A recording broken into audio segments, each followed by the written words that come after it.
एक घायल महिला 75 किलोमीटर का सफर एम्बुलेंस में जिंदा तय कर लेती है, लेकिन कोटा के सबसे बड़े सरकारी अस्पताल की चौखट पर आते ही दम तोड़ देती है।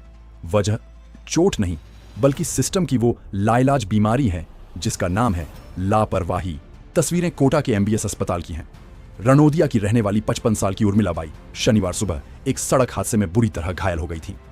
108 एम्बुलेंस के ईएमटी लीलाधर ने रास्ते भर उन्हें ऑक्सीजन और फ्लूइड देकर किसी तरह जिंदा रखा। उम्मीद थी कि एमबीएस अस्पताल पहुंचते ही उन्हें तुरंत इलाज मिलेगा, जान बच जाएगी।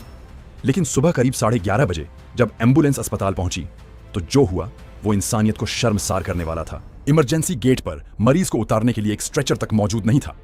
जब एम्बुलेंस कर्मी ने दौड़कर स्ट्रेचर मांगा तो अस्पताल के स्टाफ ने इलाज से पहले आधार कार्ड मांग लिया। जरा सोचिए, एक तरफ मरीज की सांसें उखड़ रही थीं और दूसरी तरफ सिस्टम कागजों में उलझा था। किसी तरह मिन्नतें कर स्ट्रेचर मिला और उर्मिला बाई को अंदर ले जाया गया। लेकिन अंदर का हाल तो और भी खौफनाक था। मेडिसिन विभाग के रेजिडेंट डॉक्टर ने इसे सर्जरी का केस बताकर पल्ला झाड़ लिया। कहा, सर्जरी वाले डॉक्टर नहीं है, इंतजार करो। एम्बुलेंस कर्मी चीखता रहा, गिड़गिड़ाता रहा कि मरीज का बीपी और ऑक्सीजन लेवल गिर रहा है, कोई मॉनिटर लगा दो, कोई ऑक्सीजन दे दो। लेकिन किसी के कान पर जूं तक नहीं रेंगी। उल्टा उसे ही बाहर निकाल दिया गया और बिना इलाज के तड़पते हुए उर्मिला बाई ने अस्पताल में ही दम तोड़ दिया। मौत के बाद वही हुआ जो हमेशा होता है।